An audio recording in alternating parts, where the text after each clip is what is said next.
IRGC ने operation true promise 4 यानी वादा सादिक 4 का 98वां हमला किया है। अमेरिका और इस्राएल के ठिकानों को निशाना बनाया गया है। मिसाइल और ड्रोन से जवाबी कार्रवाई जारी है। दोस्तों, मैं हूं आपका मेजबान विशाल आजम। दोस्तों, ईरान की एक खास सैन्य फोर्स है जिसे आईआरजीसी कहते हैं, यानी इस्लामिक रिवॉल्यूशनरी गार्ड कॉर्प्स। और आईआरजीसी ने अपने ऑपरेशन ट्रू प्रॉमिस 4 के तहत अपना 98वां हमला किया है। इस बार उन्होंने अमेरिका और इस्राएल से जुड़े कई सैन्य और इंडस्ट्रियल ठिकानों को निशाना बनाया है। जी हां, खासतौर से ध्यान देने की बात है, इस्राएल और अमेरिका से जुड़े कई सैन्य यानी मिलिट्री इंस्टॉलेशंस और इंडस्ट्रियल ठिकानों को निशाना बनाया है, जैसे कमांड सेंटर, ऑपरेशन बेस और लॉजिस्टिक्स वाले इलाके। इन जगहों को निशाना बनाया है आईआरजीसी ने, जो ईरान की अपनी सेना है। और आईआरजीसी के इस निशाने में इसका जो नाम दिया है 98वां बराज, यानी ईरान जब हमले करता है ड्रोन या मिसाइल से, तो that is called the barrage of missiles launched on enemies target. तो इस पर जो हमला हुआ, यह 98वां हमला है। आईआरजीसी यानी फिर आपको बता दें, इस्लामिक रिवॉल्यूशनरी गार्ड कॉर्प्स के मुताबिक ऑपरेशन के पहले हिस्से में उनकी नेवी ने एक इस्राएल से जुड़ा कंटेनर जहाज, जिसका नाम है SDN-7, जिस जहाज का नंबर है SDN-7, तो इस्राएल से जुड़ा यह कंटेनर जहाज था जिसे क्रूज मिसाइल से टारगेट किया है, यानी सीधा हमला इस्राएल के जहाज पर, कंटेनर जहाज पर। आईआरजीसी के मुताबिक जो आईआरजीसी की नेवी विंग है, उसने इस्राएल से जुड़े कंटेनर जहाज SDN-7 को क्रूज मिसाइल से टारगेट किया है। फिर आगे क्या हुआ यह आपको बताते हैं कि ईरान की बैलिस्टिक मिसाइलों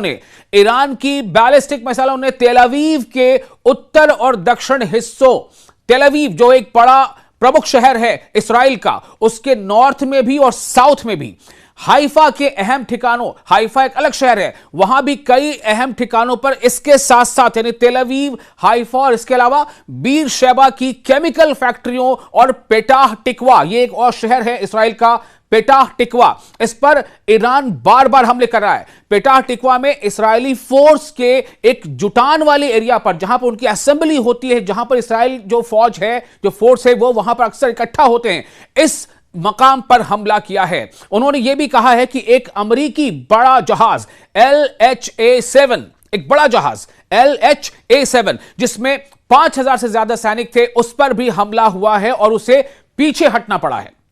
यह आईआरजीसी का दावा है।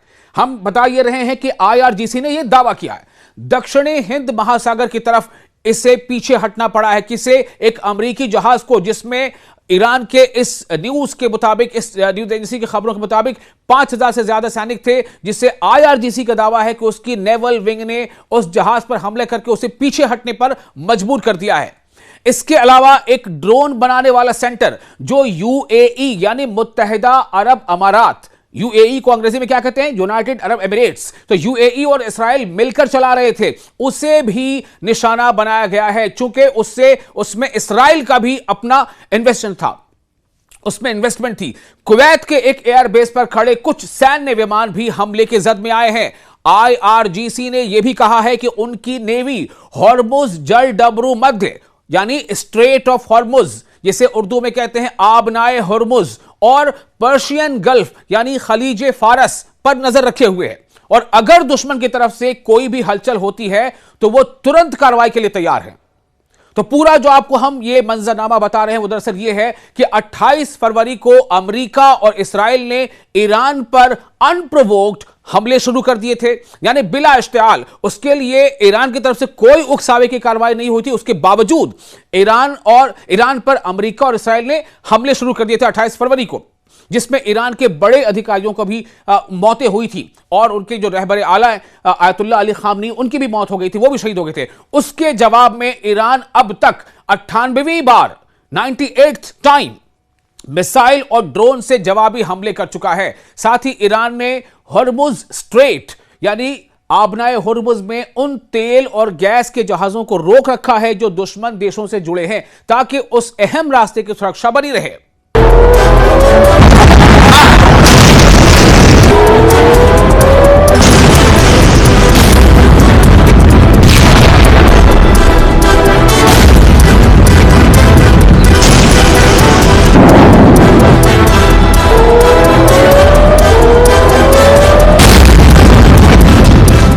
एक अहम खबर आपको यह देने जा रहे हैं दोस्तों कि कुवैत के एयरबेस पर ईरानी ड्रोन हमले में 15 अमेरिकी फौजी जख्मी हो गए हैं। जो शुरुआती जानकारी है उसके मुताबिक यह है कि वो जख्मी हुए हैं। कम से कम 15 अमेरिकी फौजी रात के वक्त होने वाले एक ड्रोन हमले में जख्मी हो गए हैं, जिसका निशाना कुवैत में वाक़ा अली अस्सालम एयरबेस था।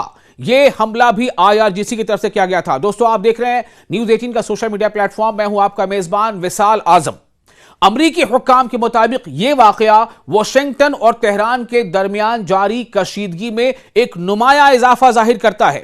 यह हमला अंधेरे की आड़ में किया गया और ख्याल किया जाता है कि इसमें ईरान के मुतअद्दिद बगैर पायलट तैयारे, यानी बहुत सारे ऐसे वहां पर विमान जो जेट्स हैं वो थे जिनमें उस वक्त पायलट नहीं थे, और ये ड्रोन इस्तेमाल किए गए हैं जिन्होंने बेस के अहम हिस्सों को निशाना बनाया, जिनमें लॉजिस्टिक्स और ऑपरेशनल इलाके शामिल हैं जहां अमरीकी अफवाज तैनात हैं।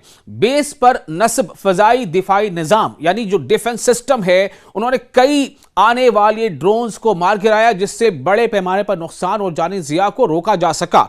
तो हम कुछ ड्रोन दिफाई निजाम को चकमा देने में कामयाब हो गए, जिसके नतीजे में जमीन पर मौजूद एहलकार जख्मी हो गए। ये अमरीकी हुक्काम के जराये से आपको खबर दे रहे हैं, यानी कि ड्रोन्स कई हमले के लिए वहां पर ड्रोन हमले के लिए दागे गए थे।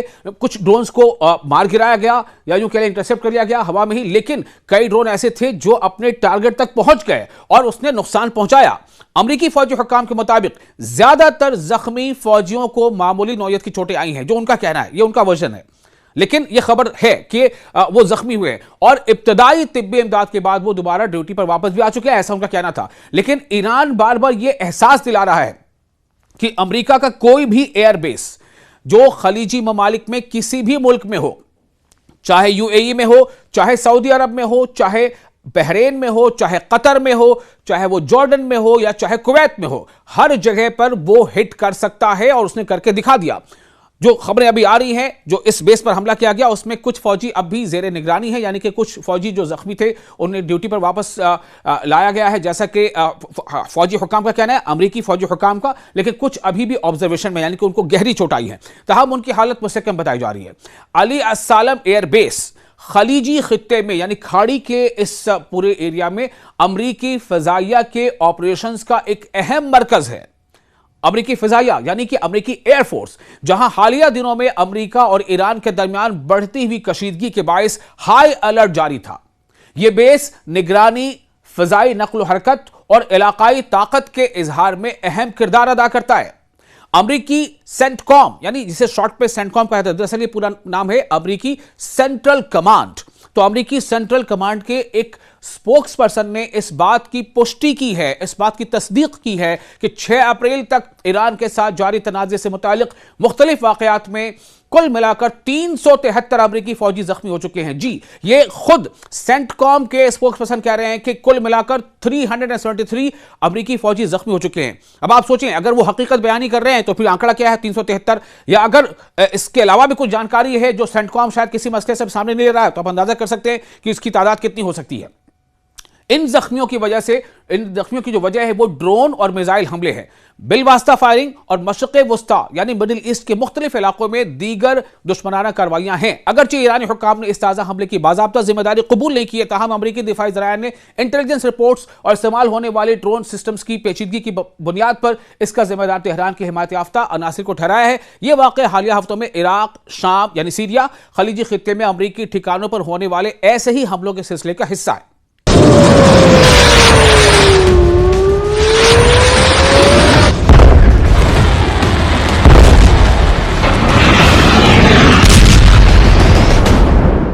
इसराइल ने माना है ईरान का लोहा।